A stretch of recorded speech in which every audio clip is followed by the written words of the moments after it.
Olá, pessoal. Esse aqui é o nosso trabalho sobre escalonamento da matéria de sistemas operacionais. A gente é o grupo 7 e a gente está contando aqui com quatro membros, né? Com a Leila, com o Diângeles, com o Aguinaldo e eu, o Vitor. E a gente vai tratar do assunto aqui nos seguintes tópicos. Primeiro, uma introdução ao escalonamento. Depois, a gente vai falar dos algoritmos, como funciona o escalonamento em sistemas interativos. em, sis- de sistemas em tempo real, a política versus o mecanismo e o escalonamento de threads. Então, aqui começando a introdução, né, o Tannenbaum fala que quando o computador é multiprogramado, ele frequentemente tem múltiplos processos ou threads competindo pela CPU ao mesmo tempo. E aí, o que ele quer dizer com isso, né? Quando o computador é multiprogramado, ele frequentemente tem múltiplos processos ou threads competindo pela CPU.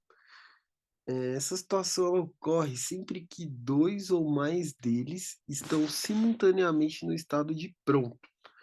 Se só uma CPU está disponível, ela precisa escolher qual processo que vai ser executado em seguida, qual desses dois ou mais, né, que estão ali em estado de pronto. E a parte do sistema que faz essa escolha é chamada de escalonador. E o algoritmo que ele usa, né, para fazer essa escolha é chamado de algoritmo de escalonamento. E aí, muitas das questões que se aplicam ao escalonamento de processos, ela também vai se aplicar ali no escalonamento de threads, com algumas diferenças. Quando a gente tem um núcleo do processador que gerencia a thread, o escalonamento geralmente é feito por thread. É, mas de início, a gente vai falar aqui do que concerne a ambos os processos. Comportamento dos processos. Muitas vezes a CPU ela executa por um tempo sem parar, ela fica lá processando. E aí uma chamada de sistema é feita para ela ler ou escrever algum arquivo. E quando a chamada de sistema é concluída, a CPU ela vai calcular novamente até que ela precise de mais dados ou tenha que escrever mais dados e assim por diante. Ela fica interrompendo, para e volta. Algumas atividades de entrada e saída, elas contam como computação. Por exemplo, quando a CPU copia bits para uma RAM de vídeo para atualizar a tela, ela está computando. Então, ela está pegando bit, está jogando para exibição. E ela não está realizando ali uma operação de entrada e saída, porque a CPU está em uso. A entrada e saída nesse sentido é quando o processo entra no estágio bloqueado, esperando por um dispositivo externo para concluir o trabalho. Nesse caso aí, a questão importante a ser observada é de que alguns processos passam a maior parte do tempo computando, enquanto outros passam a maior parte do tempo esperando ali pela entrada e saída. Os que passam mais tempo computando, a gente chama de limitados pela computação ou limitados pela CPU. E os que passam mais tempo aguardando a entrada e saída, a gente chama de limitados pela entrada e saída. Os processos limitados pela CPU geralmente têm longos surtos de CPU, eles ficam lá rodando, rodando, rodando. Então, esperas mais esporádicas ali de entrada e saída. Enquanto os processos limitados de entrada e saída têm surtos curtos de CPU, ele processa rápido e para e fica aguardando a entrada e saída com frequência. E aí, quando escalonar? É, A gente tem aqui algumas situações em que o escalonador, né, ele entra em ação aí para tomar decisão sobre qual processo ele vai colocar para rodar. O primeiro é quando o novo processo é criado, uma decisão tem que ser tomada a respeito de qual processo, pai ou filho, ele vai executar. Olhando aqui, né, tendo em vista que os dois processos estão em estado pronto, trata-se de uma decisão de escalonamento normal e pode ser qualquer uma. Isso o escalonador pode legitimamente escolher executar o processo pai ou filho em seguida. A segunda ocasião aqui é quando uma decisão de escalonamento precisa ser tomada ao término de um processo. Esse processo não pode mais executar, ele já acabou, então algum outro precisa ser escolhido do conjunto de processos prontos. Se não tem nenhum pronto, o sistema cria um processo ocioso ali e deixa ele rodando. E aqui o terceiro caso é quando um processo bloqueia para entrada e saída. Em um semáforo, por alguma outra razão, outro processo precisa ser selecionado para executar. Às vezes a razão para bloquear pode ter um papel na escolha, né? O porquê que ele foi bloqueado. Mas, por exemplo, se A é um processo importante e ele está esperando por B para sair de sua região crítica, deixar que B execute em seguida permitirá que ele saia de sua região crítica e, desse modo, deixe que A continue. O problema aqui, no entanto, é que o escalonador geralmente não tem a informação necessária para levar essa dependência em consideração. E aqui o quarto item seria quando ocorre uma interrupção de entrada e saída, uma decisão de escalonamento ela pode ser feita. Se a interrupção veio de um dispositivo de entrada e saída que agora terminou o trabalho, algum processo que foi bloqueado, né, por esse trabalho pode estar pronto agora esperando para executar. E aí vai o escalonador decidir se ele deve executar esse processo que ficou pronto agora há pouco, ou que estava sendo executado no momento da interrupção, ou ainda algum outro terceiro processo. E essa foi a introdução aqui, galera.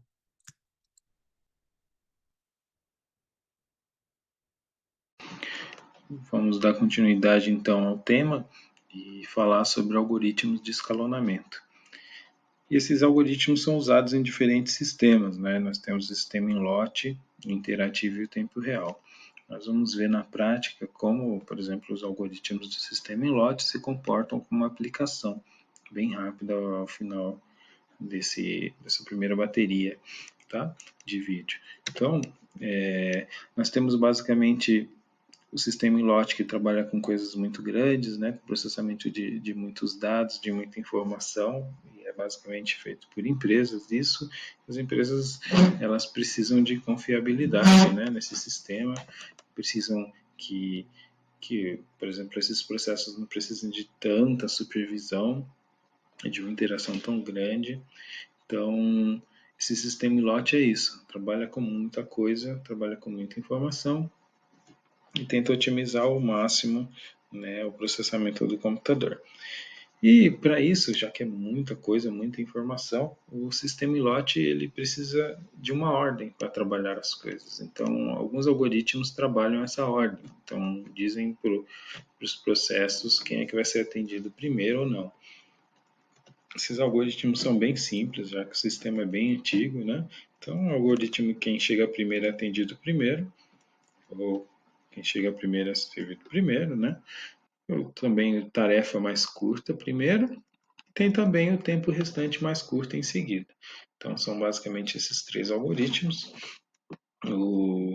Quem chega primeiro é servido primeiro, é bem simples, como a gente pode ver nessa analogia aqui, que funciona como uma esteira, né?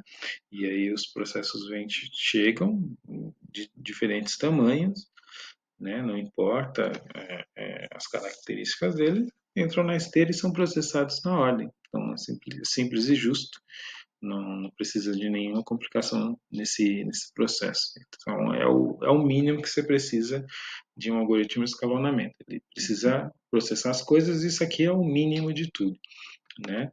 Com isso já funciona o sistema. Os outros dois algoritmos, que é o tempo mais curto primeiro e o tempo restante mais curto em seguida, são algoritmos também que podem, na verdade, alterar a prioridade. Então, você tem o poder de alterar a prioridade. Você pode falar, eu quero que as coisas mais curtas sejam sempre processadas primeiro, eu não quero nem saber. Mas isso pode causar uma estagnação. Imagina que você tem um processo lá que é grande, e aí ele está na esteira, e sempre entram processos curtos, né, entre as demandas curtas. Então, esse processo que é longo nunca vai conseguir ser processado, simplesmente porque o algoritmo diz que ele é grande demais, né? Então tem que fazer os mais curtos. Então é uma coisa que pode atrapalhar. Nós vamos testar isso já já. Na verdade, agora, porque existem várias formas de trabalhar esse tema, né? Nós podemos falar. Eu tentei trazer uma aplicação, ainda que é um pouco difícil de entender, mas com o Arduino, né? Que também é um computador, embora seja com um poder menor de processamento e um pouco de eletrônica também. Mas nós vamos entrar em poucos detalhes dessa eletrônica e esse trabalho foi tirado desse site aqui, em que essa pessoa ela criou esses 4 algoritmos aqui, os 3 que falamos, esse, e esse aqui que é um novo que vamos falar, né, sobre pacotes de tempo, tá? Então ela fez uma simulação, um circuito, e eu reproduzi esse circuito no simulador, e também ela disponibilizou o código no GitHub. O circuito é esse aqui, então ele está simulado já. Eu vou explicar brevemente o que ele significa. Então, aqui, essa setinha para cima, por exemplo, significa o interruptor para cima, tá? Então, por exemplo, esses interruptores aqui controlam os LEDs, então esse controla o vermelho, esse verde, esse azul e esse o laranja. Esse aqui é o seletor, que está aqui descrito, tá? Esse seletor 1 e 2. Baseado neles, vamos, na verdade, escolher o algoritmo. E esse aqui é o botão de Start que eu mando o meu processo. Então, por exemplo, esse LED aqui tem um processo de execução de 5 segundos, 5 piscadas. E esse verde de 10, esse de 15, o laranja de 20, tá? Então, está aqui descrito. Então, por exemplo, o processo que tem menor tempo é o vermelho aqui, o verde é o segundo menor tempo, e assim o azul é o terceiro menor tempo, e o quarto é o maior tempo. Tá? Então, por exemplo, quero descrever usar esses algoritmos para quê? Quando eu ligar um processo aqui, quando eu pedir para ligar um processo de 5 e 10 tempos, né, que a gente pode entender assim, escolhendo o algoritmo, como é que o computador vai se comportar. Vamos fazer uma simulação. Por exemplo, eu quero esse algoritmo primeiro a chegar, primeiro a ser servido. Então, o que, que eu vou fazer? Pego o ON, que esse aqui é o meu seletor 1, ó, tá para cima ON, e o meu seletor 2 é ON, aqui em cima. Então, esse é o algoritmo que nós queremos. Eu quero, por exemplo, ver o vermelho, como o vermelho e o verde vão se comportar. Eu vou ligar eles aqui, tá? A gente vai entender isso aqui como apagado, esses daqui como apagado, tá? Eu coloco para baixo, eles vão estar ligados. Então eu quero esse, vou iniciar uma simulação. Eu quero esse aqui e esse aqui. Esse é o algoritmo vai fazer, quando eu clicar aqui em Start, a execução do programa. E aí o que é que vai acontecer? Quem vai acender primeiro, verde ou vermelho? Vai fazer tanta diferença assim, né? Nessa pequena plaquinha? Vamos ver. Deu Start. Então o vermelho foi ligado primeiro. Terceira piscada, quarta, quinta. Passou para o verde. Nada demais. Então como é que seria diferente também, né? São só processos simples. Então esse algoritmo funciona dessa forma aqui. E ele vai continuar até piscar 10 vezes. Com azul, a gente pode fazer essa previsão, que seria a mesma coisa, com laranja a mesma coisa. Tá? Então, por exemplo, nós vamos usar esse algoritmo aqui, que é a tarefa mais curta primeiro. Qual a tarefa mais curta só de olhar? Também o vermelho. O vermelho é mais curto que o 10. Então, eu vou colocar esse algoritmo aqui. Vou fazer uma nova simulação. Então, algoritmo ON, esse aqui seletou para cima e esse seletou para baixo. Colocar os LEDs aqui também fechados, eu vou colocar LED vermelho, LED verde. Nesse caso, eu vou ligar o verde primeiro, vocês vão ver que não faz diferença, e o vermelho depois. Então, Start, ele também, o tempo mais curto, optou por fazer o LED vermelho piscar. Piscou 5 vezes, agora o LED verde vai piscar 10 vezes. O tempo restante mais curto, a gente pode deduzir que vai acontecer a mesma coisa. Então, nós vamos pular para esse algoritmo de pacote de tempo que vamos aprender logo um pouco mais. Então, para a simulação, fazer a simulação novamente. Vou desligar aqui os LEDs e vou ver a minha instrução. Então, eu tenho off, então para baixo e para baixo. Eu quero que meu LED vermelho e verde acenda, mas como ele vai acender com esse algoritmo? Será que ele vai seguir a mesma ordem desse aqui, desses dois, ou vai dar um certo tempo para cada um acender? Vamos observar. Start. LED 1, 2, 3. Agora foi para o verde. 1, 2, 3.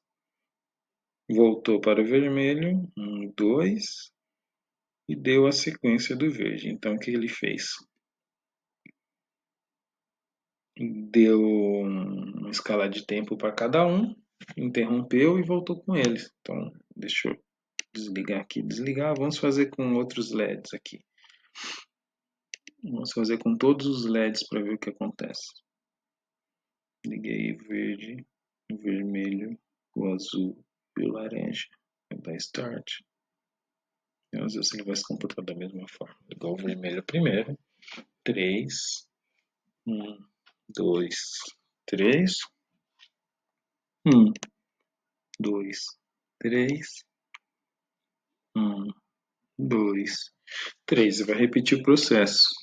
Foi para o vermelho. 1, 2. Verde. 1, 2, 3. 1, 2, 3. Curioso, e ele vai ficar repetindo até acabar. Quando o verde acabar, imagino que ele vai passar para o azul e depois vai finalizar com laranja. Então, é uma forma de escalonar esse processo aqui. Não vai fazer diferença de tempo na prática, porque são processos que têm o mesmo tamanho, né? Quer dizer, o mesmo tempo. Então, não sei se deu para entender isso, mas como eles piscam na mesma quantidade de tempo, se a gente colocar sei lá, eu ia falar, um contador de tempo, bom, quase não saiu, contador de tempo, vocês vão ver que vai dar basicamente no mesmo, mas é interessante observar como é feito o escalonamento desses processos aqui. Como é muito simples, a gente não vê muita diferença, mas valeu mesmo assim. Caso alguém queira esse código e a simulação, é só me falar também. Vamos seguir então com a apresentação. Olá, eu sou Aguinaldo. Eu vou falar um pouco sobre escalonamento em sistemas interativos. Alguns algoritmos podem ser usados em sistemas interativos. Eles são comuns em computadores pessoais, servidores e outros tipos de sistemas. Escalonamento por chaveamento circular. É um dos algoritmos mais antigos, simples, justos e amplamente usados é o circular, ou round robin. A cada processo é designado um intervalo chamado de seu quantum. E se o processo ainda está executando ao fim do quantum, a CPU sofrerá uma preempção e receberá outro processo. Se o processo foi bloqueado ou terminado antes de o quantum ter decorrido, o chaveamento da CPU será feito quando o processo bloquear. Estabelecer o quantum curto demais provoca muitos chaveamentos de processos e reduz a eficiência da CPU, mas estabelecê-lo longo demais pode provocar uma resposta ruim às solicitações interativas curtas. Um quantum em torno de 20 a 50 milissegundos é muitas vezes bastante razoável. Sobre escalonamento por prioridades. O escalonamento circular pressupõe implicitamente que todos os processos são de igual importância. Outro tópico é a necessidade de levar em consideração fatores externos, leva ao escalonamento por prioridades. A ideia básica é direta. A cada processo é designada uma prioridade e o processo executável com a prioridade mais alta é autorizado a executar. Alguns processos são altamente limitados para entrada e saída e passam a maior parte do tempo esperando para a entrada e saída ser concluída. E um algoritmo simples para proporcionar um bom serviço para processos limitados para entrada e saída é configurar a prioridade para 1/f, onde f é a fração do último quantum que o processo usou. Múltiplas filas. Um dos primeiros escalonadores de prioridade foi em CTSS, o Sistema Compatível de Tempo Compartilhado pelo MIT, que operava o IBM 7094. Dar a todos os processos um grande quantum significaria um tempo de resposta ruim. A solução foi estabelecer classes de prioridade. Processos na classe mais alta seriam executados por 2 quanta. Processos na classe seguinte seriam executados por 4 quanta, etc. Sempre que a tecla Enter era digitada em um terminal, o processo pertencente àquele terminal era movido para a classe de prioridade mais alta, pressupondo que ele estava prestes a tornar-se interativo. Um belo dia, algum usuário com um processo pesadamente limitado pela CPU descobriu que apenas sentar em um terminal e digitar a tecla Enter ao acaso de tempos em tempos ajudava, e muito, seu tempo de resposta. Processo mais curto em seguida. Processos interativos geralmente seguem o padrão de esperar pelo comando, executar o comando, esperar pelo comando, executar o comando, etc. Uma abordagem é fazer estimativas baseadas no comportamento passado e executar o processo com o tempo de execução estimado mais curto. Suponha que o tempo estimado por comando para alguns processos é T0. Agora suponha que a execução seguinte é mensurada como sendo T1. Poderíamos atualizar nossa estimativa tomando a soma ponderada desses dois números, isto é, a T0 mais 1 menos a T1. Pela escolha Pela escolha de A, podemos decidir que o processo de estimativa esqueça as execuções anteriores rapidamente ou as lembre por um longo tempo.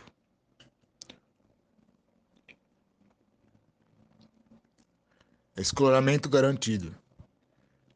Se N usuários estão conectados enquanto você está trabalhando, você receberá em torno de 1/n da potência da CPU. De modo similar, em um sistema de usuário único com N processos sendo executados, todos os fatores permanecendo os mesmos, cada um deve receber 1/n do ciclo da CPU.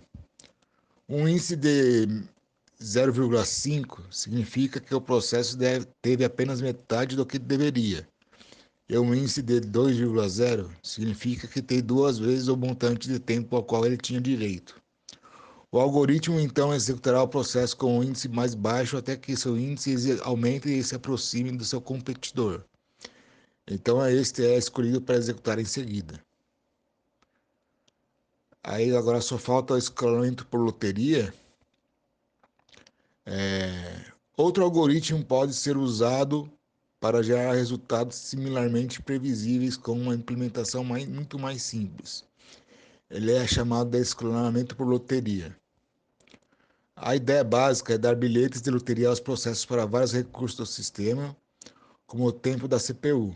Sempre que uma decisão de escalonamento tiver de ser feita, um bilhete de loteria será escolhido ao acaso, e o processo com o bilhete fica com o recurso.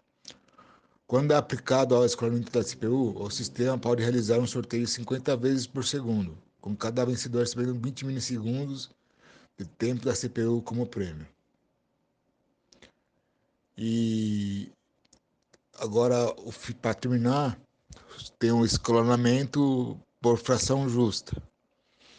Presumimos que cada processo é escalonado por si próprio, sem levar em consideração quem é seu dono. Como resultado, se o usuário 1 inicia 9 processos e o usuário 2 inicia um processo, com chaveamento circular ou com prioridades iguais, o usuário 1 receberá 90% da CPU e o usuário 2 apenas 10% dela. E para evitar a situação, alguns sistemas levam em conta qual usuário é o dono de um processo antes de escaloná-lo. Nesse modelo, a cada usuário é alocada alguma fração da CPU e o escalonador escolhe processos de maneira que garanta essa fração.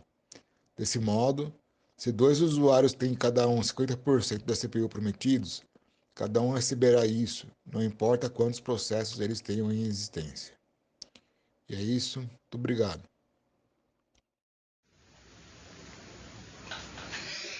Escalonamento de sistemas em tempo real.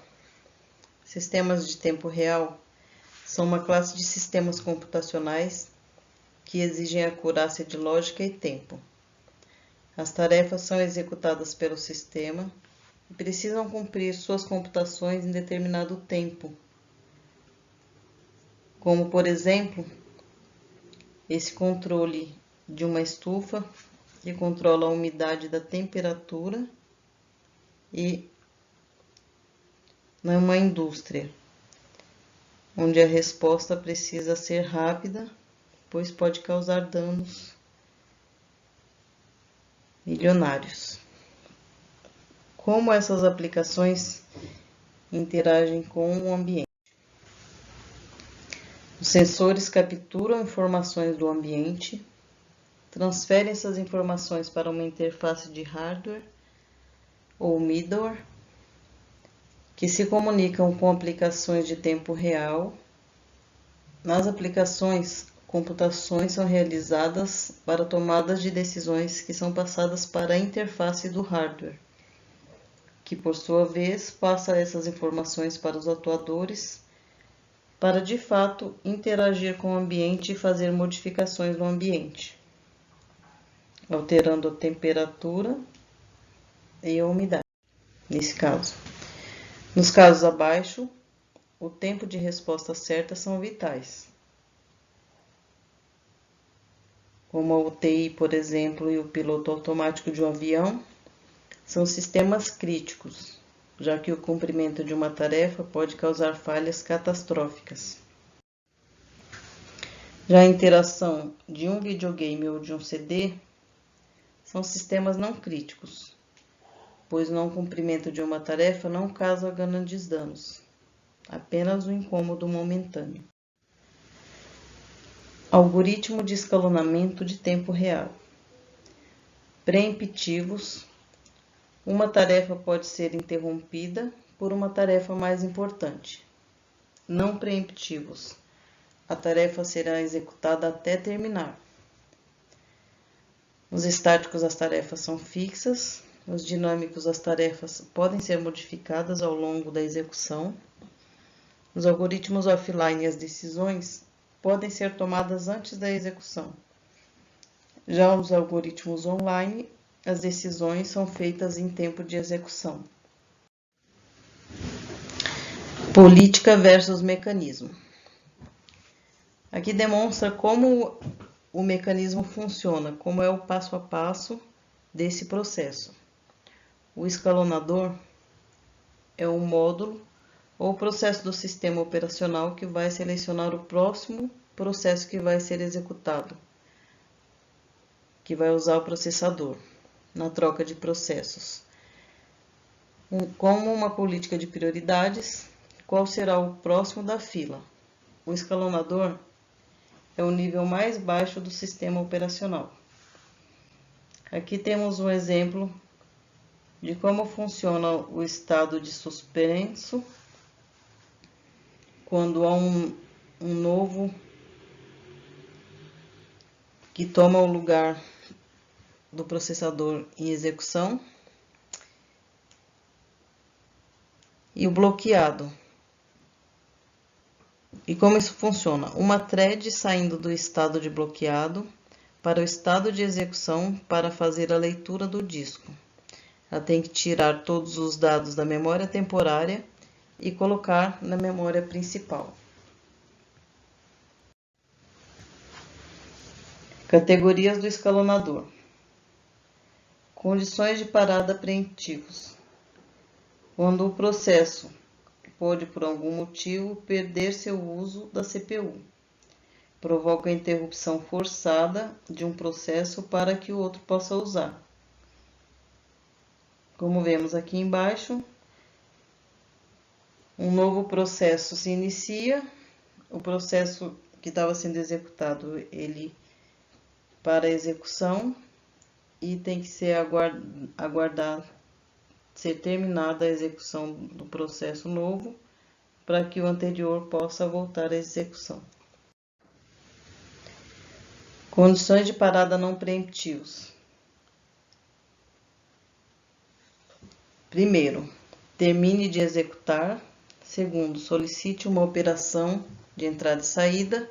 Terceiro, libere explicitamente o processador, voltando à fila de prontos. Aqui nós temos um exemplo de escalonamento preemptivo com prioridade. Como funciona essa execução e o diagrama de tempo de execução do sistema.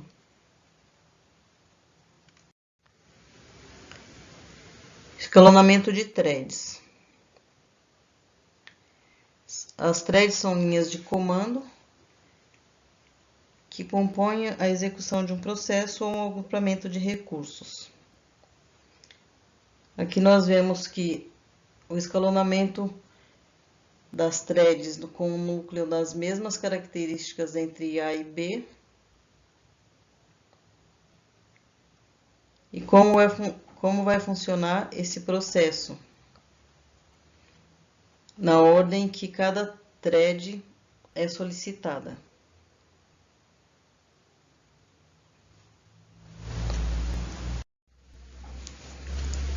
Exemplos de aplicação.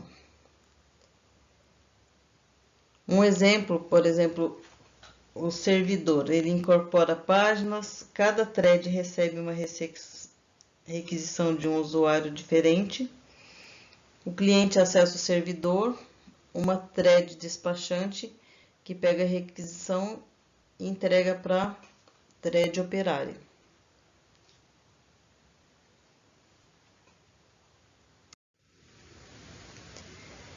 Um editor de texto, ele pode ter várias threads, cada thread tem uma função, podendo ser formatação, correção ortográfica, definição de fontes, parágrafos, são threads de execução. E aqui nós temos um modelo de processo, do processo da execução dessas threads.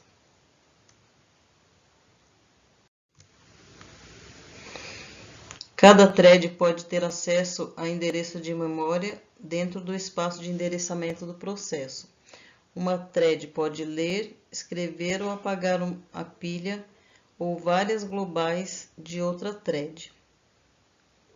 Há necessidade de sincronização para que as dependências sejam executadas. Então, aqui nós temos o processo do gravador e do leitor. E como essa sincronização precisa ser feita para que não haja falhas.